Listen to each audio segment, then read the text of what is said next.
मैं चैलेंज करता हूं आप सबको चैलेंज करता हूं।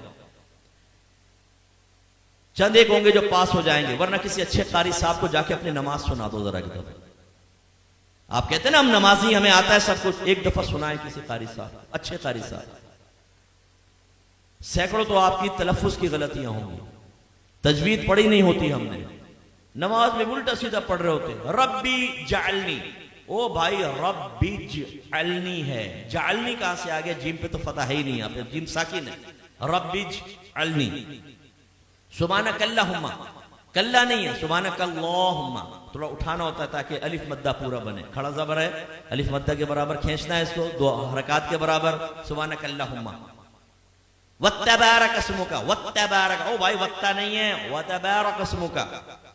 अत्तहियातु, ओ भाई अत्तहियातु नहीं है, अत्तहियातु है। सुभान रब्बिल आला, सुभान रब्बिल अजीम, ना भाई ये नहीं है, सुभान रब्बी यल अजीम, सुभान रब्बी यल आला, ये है। आप सुनाइए। मैंने तालीम बालगान का मदरसा बहुत पढ़ाया।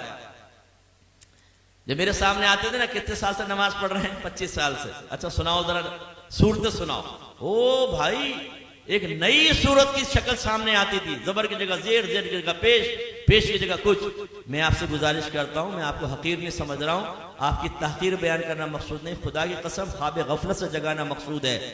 आज आप चेक भरते हैं ना, चेक, जितने यहाँ चेक भरने वाले मौजूद है उनसे पूछिए, इतने आराम से भरते हैं, कहीं टेढ़ा मेढ़ा ना हो जाए, बाउंस हो जाएगा। और कहीं अगर गलत हो जाए ना तो ऊपर साइन करना पड़ता है, वरना ये रिटर्न हो जाएगा ये चेक बैंक से, ओवरराइट हो गया है, तब कहीं जाके वो कैश होता है। लेकिन जब नमाज पढ़ते तो समझते हैं बहुत बड़ा हमने अल्लाह पर एहसान किया है। बात तो पढ़ते ही नहीं, खैर जो पढ़ते हैं बहुत बड़ा एहसान किया है, अब पढ़ी बस अल्लाह कबूल फरमाएगा। हालांकि नबी करीम सल्लल्लाहु अलैहि वसल्लम फरमाते हैं कि बंदा बाज़ औक़ात 60 बरस तक नमाज पढ़ता है, लेकिन उसकी एक भी नमाज अल्लाह ताला की बारगाह में कबूल नहीं होती, क्योंकि रुकू सही करता है तो सजदा गलत कर देता है, सजदा सही करता है तो रुकू गलत कर देता है।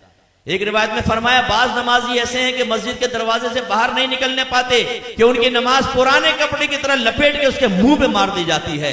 एक रिवायत में फरमाया, जब नमाजी बाज़ औक़ात नमाज खत्म करता है तो नमाज उससे ये कहती है, अल्लाह तुझे ऐसे ही बर्बाद कर दे जैसे तूने मुझे बर्बाद किया।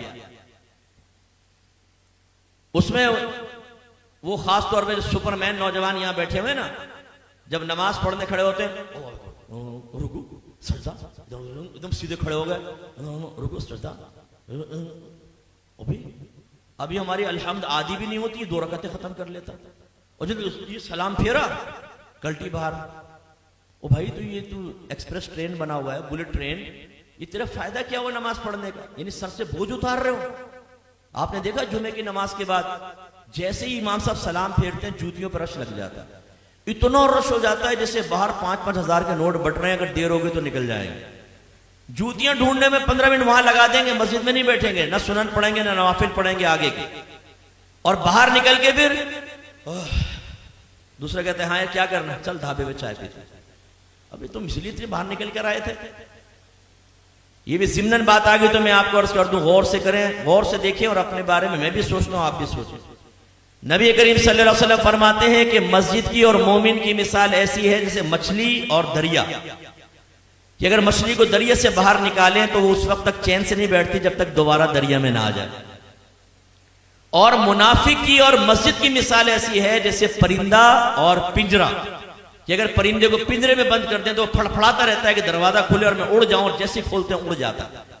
अपने बारे में हम सबको गौर करना चाहिए, हम में मोमिनाना सिफत है या मुनाफिकाना सिफत है। इमाम साहब सलाम फेरते हैं, दुआ भी नहीं मांगते, ये बस इमाम साहब ने सलाम फेरा फौरन उठ के बाहर, जूती लेके बाहर। करना क्या है? दोस्तों के साथ बैठ के गंदी लड़कियों की बातें करनी। हालांकि नबी करीम सल्लल्लाहु अलैहि वसल्लम ने फरमाया कि जब कोई नमाज पढ़ के अपनी जगह बैठा रहे और जानबूझ के अपना वुजू ना तोड़े तो फरिश्ते उसके लिए दुआए बख्शिश और मग़फ़िरत करते रहते हैं जब तक कि वो उठ ना जाए। इसलिए आले सुन्नत का जो है ना कि नमाज के बाद दुआ, इसमें बड़ी हिकमत है। बाज लोग जैसे सलाम फेरते हैं, आप देखें बाज मकातिब फिक्र वाले उठ के चले जाते हैं, कहते हैं दुआ कहां साबित है? ओ भाई, जब नबी करीम ने दुआ की तलकीन फरमा दी तो बस ये जिस टाइम भी आप दुआ मांगेंगे उसी हुक्म हदीस पर या हुक्म रसूल पर अमल की सूरत बनेगी। और इसमें फायदा क्या है, जब आप बैठ के दुआ मांगते हैं, जितनी देर बैठे रहेंगे फरिश्ते भी दुआएं बख्शिश और मगफिरत करते रहेंगे। लेकिन जो फौरन सलाम फेरते उठ के चला जाएगा, जैसे ही खड़ा होगा फरिश्तों की दुआएं मगफिरत मुनक़ते हो जाएगी। तो ये हमारा हाल है।